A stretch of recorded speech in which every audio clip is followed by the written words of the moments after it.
The year is 2022. Off-season drama actually began 2 weeks before Super Bowl 56, when Tom Brady retired, but he would reverse that decision 40 days later. Bruce Arians stepped down, Todd Bowles was promoted to head coach, and Brady was absent from training camp for 11 days, with minimal explanation as fans speculated on his marriage. He was set to become the oldest starting quarterback in NFL history. Aaron Rodgers was coming off back-to-back MVPs and signed a 3-year, $150 million extension. But Davante Adams, arguably the best receiver in football, was traded to the Las Vegas Raiders, as Green Bay placed their trust in Allen Lazard and rookie receiver Christian Watson. The Dolphins, too, took a home run swing at receiver. After questions about whether Tua Tagovailoa could even be an NFL starter after 2 poor years, Miami went all in, trading 5 draft picks to Kansas City for the most explosive weapon in football, Tyreek Hill. The move gave Tua a true number 1, but critics said he didn't even have the arm for Hill, who defended Tua, calling him the most accurate quarterback he's ever played with. And behind it all was first-year head coach Mike McDaniel, a 39-year-old Shanahan protege lacking the typical head coach persona, yet players instantly loved him. But the biggest trade of the offseason was Russell Wilson to Denver for a massive haul. The Broncos believed they were a quarterback away from Super Bowl contention. They hired Nathaniel Hackett and gave Wilson his own private office, his own personal staff, and $245 million. The gamble with the lowest approval rating, though, was taken by Cleveland. Despite more than 20 active civil lawsuits, the Browns hopped into bed with Deshaun Watson, trading 3 first-round picks and giving him the largest guaranteed deal in NFL history at $230 million. But the league suspended him for 11 games, making Jacoby Brissett the temporary starter. The Super Bowl champions also began to decay before ever playing a snap. The Rams struck gold in 2021, but Andrew Whitworth retired, Von Miller signed with Buffalo, Odell Beckham Jr. was still rehabbing a torn ACL unsigned, and Matthew Stafford spent the offseason recovering from a procedure on his throwing elbow. It seemed they'd cashed in all their chips last year and were about to pay the price. Elsewhere in the NFC, the Eagles leveled up. Jalen Hurts was doubted by countless analysts, but GM Howie Roseman surrounded him with one of the best rosters in the league and traded for A.J. Brown on draft night. So if Hurts could make the leap as a passer, they'd become one of the scariest teams in the NFL. In Cincinnati, 2020's number 1 pick Joe Burrow had already gone from torn ACL to Super Bowl appearance in 1 year, but many still believe their run was a fluke. The Bengals answered by rebuilding the entire offensive line through free agency, on a mission to make it back and win. But 2021's number 1 pick Trevor Lawrence had a rookie year from hell under Urban Meyer. So the Jaguars made getting him a real NFL coach priority number 1, hiring Super Bowl 52 champion Doug Peterson.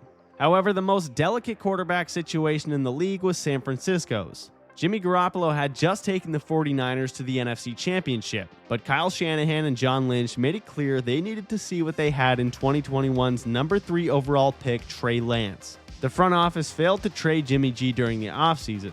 Eventually, Garoppolo agreed to a restructured deal as the backup, but it was not possible for the 49ers to be entirely sure about Lance.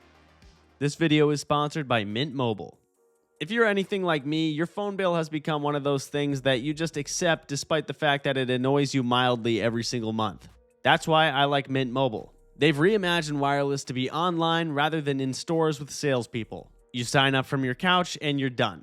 Mint gives you premium wireless service on the nation's largest 5G network, with unlimited talk and text, hotspot included, and free calling to Mexico, Canada, and the UK. But what really sold me is how flexible it is. You can pick the data plan that actually makes sense for how you use your phone rather than paying for some one-size-fits-all cookie-cutter situation. Switching is also way easier than people think. You can activate in just minutes with eSIM, keep your phone number and your contacts without ever having to step foot in a store.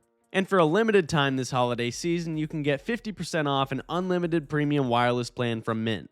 Lock in Mint's lowest price of the year and pay just $15 a month for a 3, 6, or 12-month plan. Head to mintmobile.com to make the switch.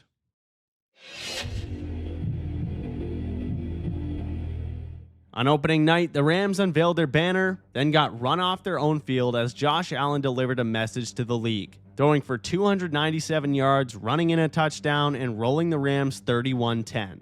Patrick Mahomes kicked off his season without Tyreek Hill, and everyone wondered if the Chiefs' offense would take a step back. Instead, he threw 5 touchdowns against Arizona and looked even more free without the pressure of targeting Hill. But the first shocker came at Soldier Field, where in a monsoon, Trey Lance made his debut as the full-time starter for the heavily favored 49ers and flailed around in the mud. Lance went 13 for 28 in an upset loss, and 9 days later he shattered his ankle against Seattle. He would never start another game for the 49ers. And the Cowboys had a nightmare of their own. On Sunday Night Football, Tom Brady's Bucs beat them 19-3. But even worse, Dak Prescott broke his thumb, vaulting Cooper Rush into the starting role. Dallas seemed cooked, but Cooper Rush started winning. In Week 2, he upset the Bengals. After Week 5, Dallas was 4-1, prompting some crazy fans to call for them to stick with Rush even once Dak was healthy. But their rival Eagles defeated the Lions in a Week 1 shootout, then returned home and shut down the Vikings on Monday Night Football as Jalen Hurts looked very much like the franchise guy, erasing much of the doubt surrounding his passing ability. By the end of September, the Eagles were 4-0. Back in the AFC, Mike McDaniel's offense, built around motion, spacing, and timing, turned Tua from bust to star overnight. Tyreek Hill and Jalen Waddle gave Miami the league's best receiving duo, and in Week 2 against the Ravens, they entered the fourth quarter down 35-14, but Tua threw 4 touchdowns in 15 minutes, including 2 long ones to Hill, ending his day with 469 yards and 6 touchdowns. Miami pulled off one of the wildest comebacks in years, winning 42-38. They started 3-0, but just as they ascended, Tua's concussion saga became one of the most disturbing events of the season. After a scary stumble against Buffalo in Week 3, he was cleared to play 4 days later on Thursday night and suffered a brutal concussion against the Bengals that left him frozen on the turf in prime time for all to see.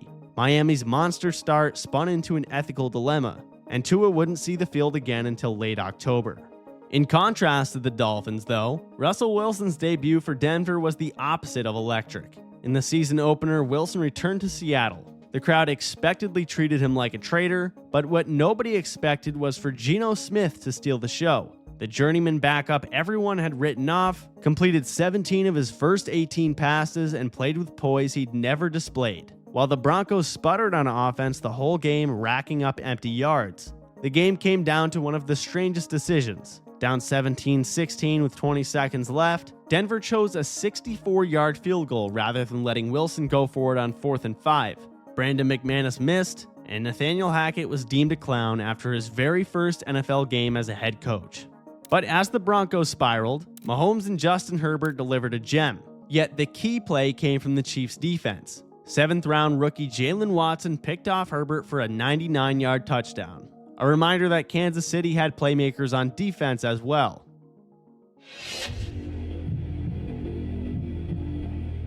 Cooper Rush had pleasantly surprised Cowboys faithful, going 4-0 in his first 4 starts. But in Week 6, he was tasked with leading the Cowboys into Philly on Sunday night. That meeting put an end to his cute little run. The Eagles controlled the line of scrimmage, swarmed Rush, and jogged into the locker room up 20-3 in halftime in an easy win. Dak was set to return, but Philly ran the NFC East. The next week, A.J. Brown went for 150 yards and 3 touchdowns in a blowout win against the Steelers to push the Eagles to 7-0, the last undefeated team in football. But October also exposed the weak, and nowhere did a team's stock plummet faster than in Denver. Each primetime game became a national embarrassment. After a putrid 12-9 overtime loss to the Colts that had 0 touchdowns, they melted down again on Monday night at the Chargers, effectively losing via a muffed punt in another overtime field goal fest. At the end of October, Russell Wilson had 6 passing touchdowns. The Seahawks looked like geniuses. The Broncos were so bad, even the Raiders had beaten them in Week 4. Devontae Adams and Josh Jacobs were each putting up big numbers, but Oakland was now 2-5. And ended the month getting shut out in New Orleans. Adams had left Green Bay for superstar money, but learned that the grass is not always greener. And while the Broncos were being crushed under the weight of the Wilson trade, Geno Smith was turning out to be not just competent, but good. Through October, he led the entire league in completion percentage, ranked top 5 in passer rating, and completed deep shots to Tyler Lockett and DK Metcalf with consistency, despite fans expecting the Magic to run out each and every week. And in their backfield, the rookie running back out of Michigan State, Kenneth Walker, exploded onto the scene after Rashad Penny went down. The Seahawks won 3 straight to close the month, including a convincing win over the Chargers where Walker ran for 167 yards and 2 scores. Seattle sat atop the NFC West, a division they were expected to finish dead last in. October also gave us one of the games of the year in Week 6 between the Bills and Chiefs. With under 2 minutes left, Josh Allen led a perfect drive, capped by a touchdown to Dawson Knox. Then Patrick Mahomes made a rare mistake, throwing an interception to Taron Johnson to clinch the Bills' 24-20 win, getting revenge for the 13-second drive that knocked them out of the previous playoffs. And just days later, the 49ers dropped a nuke, trading a ton of draft picks to Carolina for Christian McCaffrey. Kyle Shanahan had built elite offenses with backups and unknowns, but now he finally had his perfect chess piece. McCaffrey made a limited package debut in a loss to Kansas City just 2 days after the trade, but the next week he unloaded the full arsenal, throwing a touchdown, catching one, and rushing for another in Los Angeles. With Deebo Samuel, George Kittle, and Brandon Ayuk stretching defenses, McCaffrey made the offense a murderer's row. But the New York Giants may have had the most intriguing arc of all. Under first-year head coach Brian Daboll, they were rejuvenated despite no receiving weapons, no elite quarterback, and minimal expectations. But they did have Saquon Barkley, a coach willing to make bold calls, and a defense that could keep every game in check. At the end of October, they were 6-2, all 6 wins by 1 score. Some said they were lucky frauds, others claimed they just knew how to win close games. However, their New York counterparts were also surging thanks to an influx of young talent. Rookie back Breece Hall became the engine of the offense, ripping off explosives and giving New York a legit superstar in the making to go along with eventual Rookie of the Year Garrett Wilson. Robert Saleh's defense was even better, with Sauce Gardner already a top 5 corner destined for Defensive Rookie of the Year. By Halloween, they were 5-3, and while the Jets weren't a total fluke, the wind was taken right out of their sails when Hall tore his ACL in Week 7, a large reason why they were bound to fall off down the stretch. As for the Bucs, for the first time in a long time, Tom Brady looked mortal. He had 9 touchdowns through 8 weeks. Tampa lost to Kenny Pickett's Steelers and could only muster 3 points against Carolina. Brady started 3-5, the worst record of his career through 8 games, and it appeared Father Time had finally defeated the GOAT.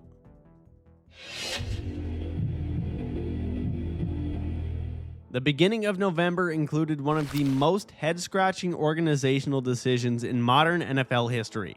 After firing Frank Reich, the Colts named their interim head coach, their former All-Pro center Jeff Saturday, an ESPN analyst with 0 coaching experience above high school. Nearly everyone blasted the move except for a few passionate defenders. Yet in Week 10, Saturday beat the Raiders in his debut. He was 1-0, but that was his first and last win, as Indy would finish the year with 7 straight losses. Meanwhile, Justin Fields was turning in some of the greatest rushing performances ever by QB. In Week 9 against Miami, he rumbled for 178 yards. A week later, 147 more against Detroit. Chicago was losing all these games, but Fields was must-watch. In the span of 3 weeks, he went from a struggling sophomore to a bit of a cheat code, at least in fantasy football. But at the same time Fields was running wild on the Lions, the Vikings and Bills were putting the finishing touches on a game so absurd it was instantly labeled an all-timer. Minnesota entered Buffalo as touchdown underdogs despite being 7-1. Late in the 4th, down 27-23, the Vikings facing 4th and 18, Kirk Cousins tossed a prayer into double coverage to Justin Jefferson, who elevated for a game-saving one-handed theft that was hard to comprehend even upon replay. A few plays later, Minnesota was at the goal line and appeared ready to take the lead, but Cousins was stuffed on 4th and goal. Game over. Or so everyone thought. On the very next play, Josh Allen fumbled a quarterback sneak in his own end zone. The Vikings fell on it for a touchdown, taking the lead in an unimaginable twist. But Buffalo wasn't done. Allen led a surgical final drive to force overtime. In OT, the Vikings kicked a field goal, and the game came down to Allen again. But this time, Patrick Peterson picked him off in the end zone to put a stop to the most insane 33-30 chaotic masterpiece once and for all. But the emotional high didn't last long. The Vikings returned home to host the Cowboys, and flopped in spectacular fashion. Micah Parsons wrecked the game on the first drive, strip-sacking Cousins.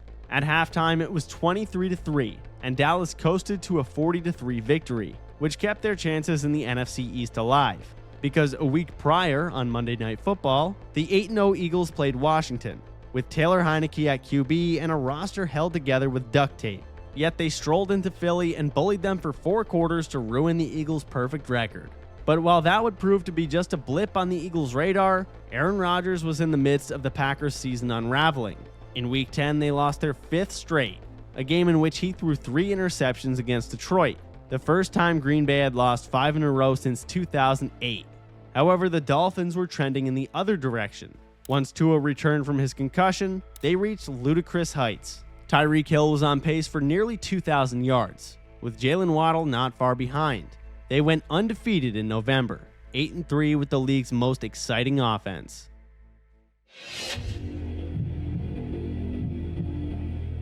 The 49ers had already lost Trey Lance. Then in Week 13, Jimmy Garoppolo broke his foot, and into the huddle walked Mr. Irrelevant of the 2022 draft, the last pick in the entire class. On December 4th, Brock Purdy replaced Jimmy G mid-game and didn't bat an eye, tossing 2 touchdowns to beat Miami. Week 14, he made his first start against Tom Brady and outplayed him, throwing another 2 touchdowns in a 35-7 win. That moment marked the beginning of one of the most unlikely quarterback stories in NFL history. But the most important moment in the NFC came in Week 15, when Jalen Hurts injured his shoulder against Chicago. Up to that point, Hurts was the MVP favorite and the Eagles were 13-1. Gardner Minshew replaced him, so Philly dropped back-to-back games to Dallas and New Orleans. The number 1 seed slipped into doubt, with San Francisco ending the year on a 10-game win streak.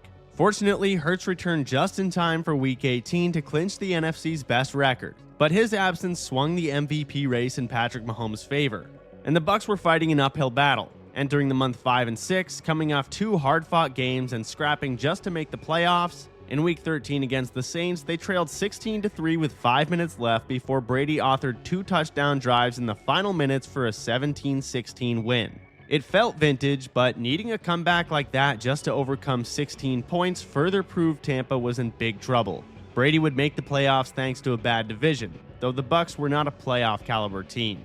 But Brady's eventual successor in Tampa, Baker Mayfield, was released by the Panthers on December 6th.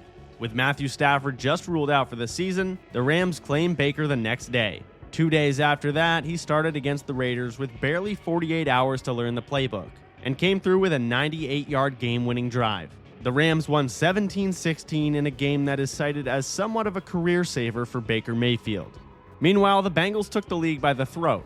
They entered December at 7-4 on a 3-game win streak, then won another 4, including a massive statement victory over Patrick Mahomes, their 3rd straight win against Kansas City in 12 months. By New Year's Eve, Cincinnati was perhaps the AFC's most dangerous team.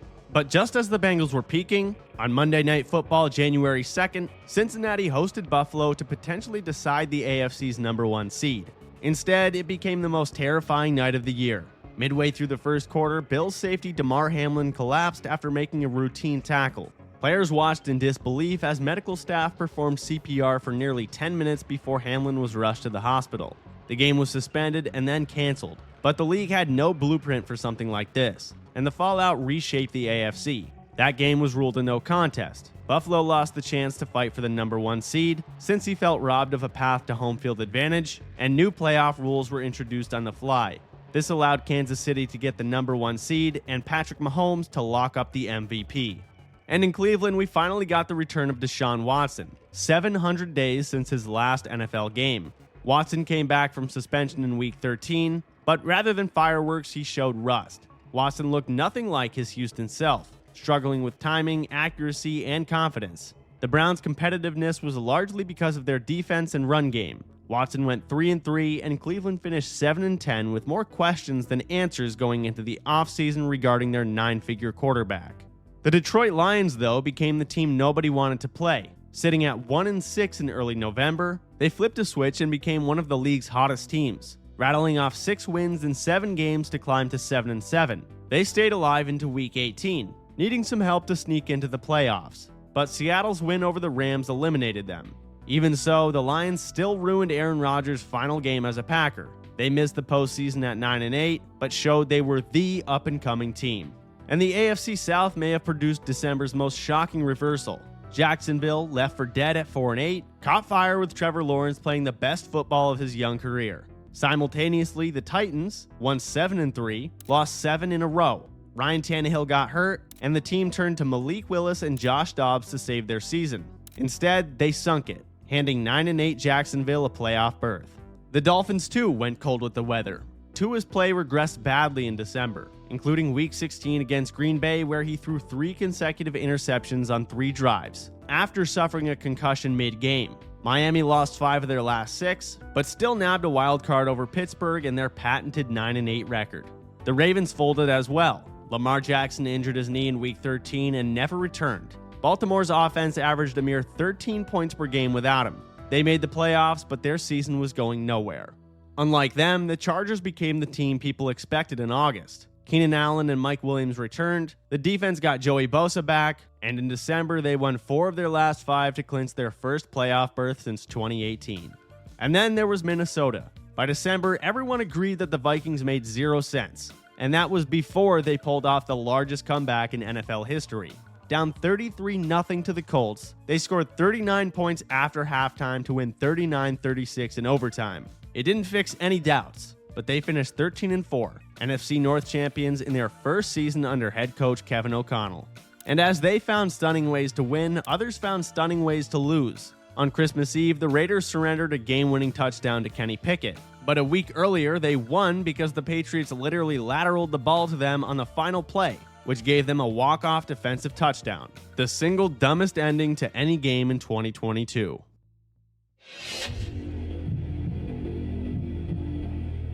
In Brock Purdy's first ever playoff start, he kept the momentum going and eliminated Seattle 41-23, throwing for 332 yards and 3 touchdowns while running 1 in 2.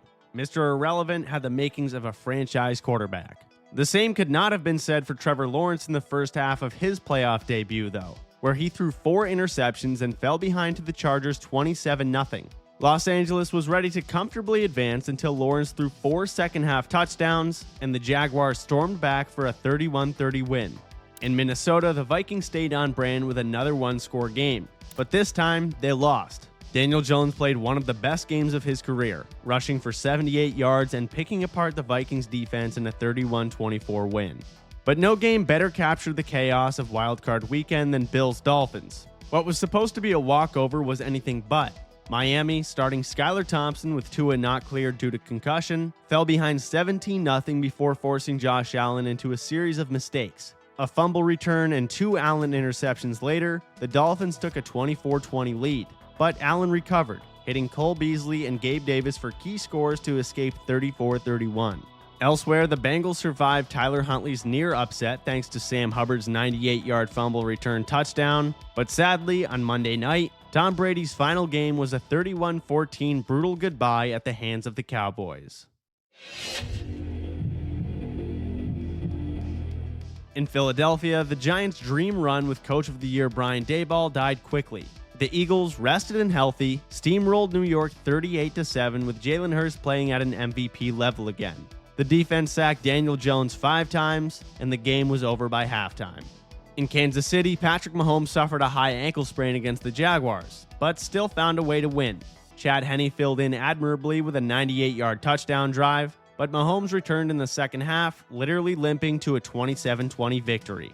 The most anticipated game of the weekend, however, was in Buffalo for the Bengals-Bills rematch. Cincinnati dominated from the start, outsmarting Buffalo 27-10. Josh Allen never found his rhythm, and Burrow was headed back to Arrowhead to knock out Mahomes for the second year in a row. And in San Francisco, Brock Purdy passed his toughest test yet. A 19-12 win wasn't flashy, but it was a win over Dallas in a defensive slog nonetheless. And it ended with Dak Prescott under fire, and the Cowboys once again wondering if this was as far as it would ever go.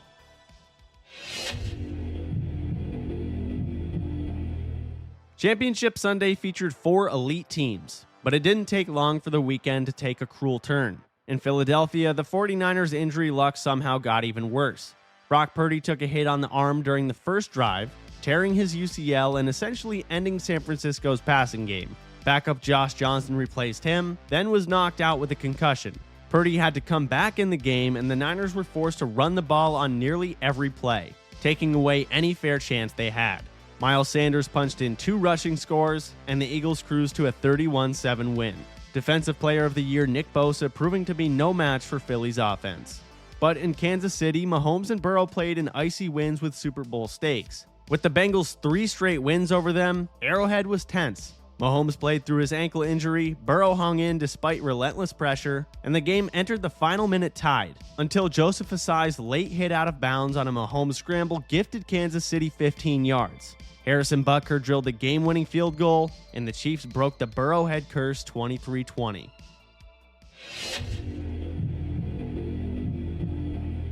Super Bowl 57 was chalk, the 2 number 1 seeds and the top 2 MVP finishers. On the opening drive, Hurts marched the Eagles downfield smoothly, finishing it off with a tush push. But Mahomes answered quickly with a touchdown to Kelsey, tying the game at 7.